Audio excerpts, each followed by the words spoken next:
Quand on est entrepreneur, on a tendance à porter de nombreuses casquettes différentes, alors que pour beaucoup d'entre nous, on aimerait bien être uniquement un expert, mais ça, c'est dans les rêves, mais dans la réalité, on exerce plein de métiers différents, c'est ce que je vous propose de voir tout de suite dans cette vidéo.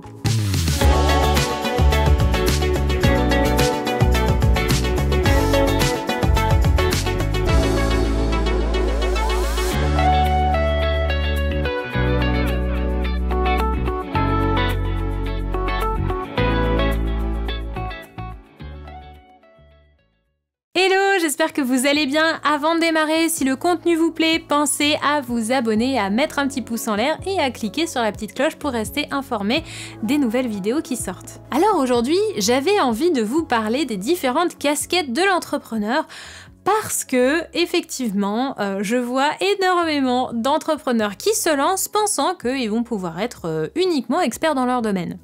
Alors ça, c'est le rêve, hein. Clairement, on aimerait bien pouvoir rester uniquement dans notre zone de génie, c'est-à-dire, par exemple, pour moi, juste être coach et puis c'est tout. Et pour beaucoup d'autres, ça va être la même chose si vous me suivez. Ou, par exemple, je pense à mon mari qui est technicien son et qui aimerait bien être que technicien son. Le truc, c'est que quand on est entrepreneur, on porte plein de casquettes différentes. On a déjà notre casquette d'expert dans notre domaine et celle-là, elle est hyper importante. On a besoin de développer des compétences là-dedans. On va accompagner des personnes pour cette expertise et c'est là, finalement, ce qu'on préfère. Par contre, c'est hyper important d'avoir en tête que quand on se lance dans l'entrepreneuriat, on n'est pas que expert.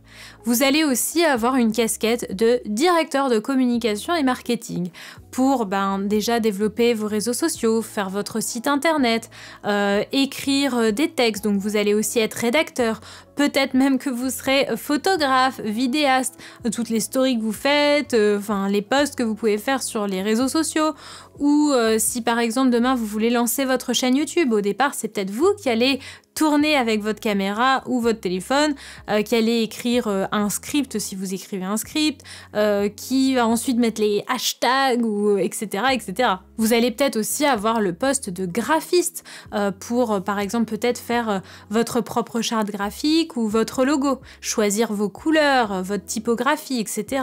Vous aurez aussi une casquette de responsable financier et responsable administratif. C'est vous qui allez gérer votre activité au niveau comptable, organisationnel. Vous allez devoir remplir vos propres papiers, faire vos déclarations à l'URSSAF, tenir un tableau de comptabilité. Et là aussi, ça demande des connaissances, d'acquérir des connaissances dans ces domaines. Enfin, vous serez aussi responsable du service client, être en échange avec vos clients, savoir s'ils sont satisfaits, comment développer cette satisfaction.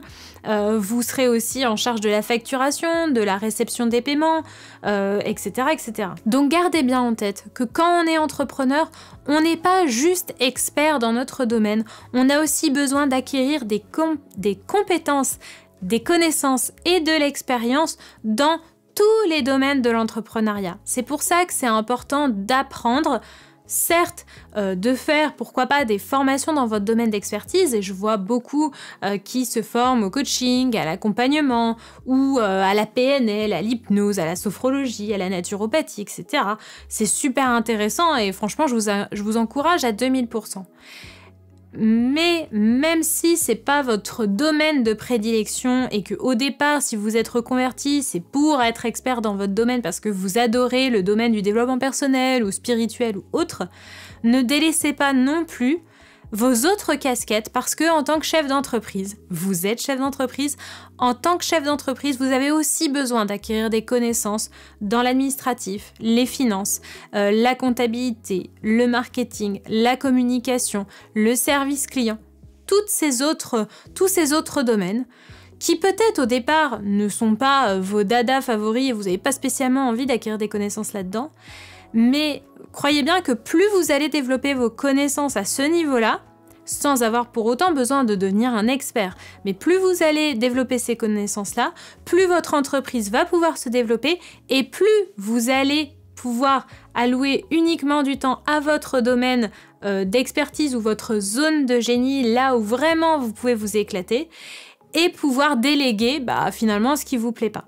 Alors je sais, ça peut paraître un peu chiant au début, mais simplement il faut le savoir, au risque finalement de s'épuiser à essayer de développer une entreprise et en même temps à ce que ça marche pas. Et je vous dis ça aussi en connaissance de cause. Alors bon, j'ai envie de dire, j'ai de la chance parce que moi, l'entrepreneuriat, c'est ce qui me passionne. Donc moi, avoir toutes les casquettes, c'est génial, mais en même temps, je suis bien contente aujourd'hui de pouvoir déléguer la partie financière, administrative ou le marketing, qui sont pas forcément non plus mes trucs préférés. Moi, ce que j'aime, c'est avoir des visions, enfin c'est vraiment imaginer le futur en fait avec cette entreprise. Donc en tout cas, gardez en tête qu'être un entrepreneur, c'est pas simplement être un expert dans un domaine, ou c'est pas simplement rester concentré sur sa vision et apprendre des choses passionnantes sur le domaine du développement personnel ou autre, c'est aussi avoir plein d'autres casquettes. D'ailleurs, je serais super curieuse de vous lire en commentaire, savoir est-ce que justement vous développez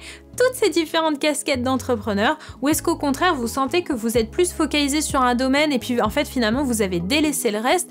Dites-le moi en commentaire, je serais super heureuse de vous lire. En tout cas, j'espère que cette vidéo elle vous a plu et surtout elle vous a été utile pour vraiment vous recentrer et bien garder en tête ce qu'est un entrepreneur et surtout sur ce je vous souhaite de passer une très belle journée et je vous fais de très gros bisous.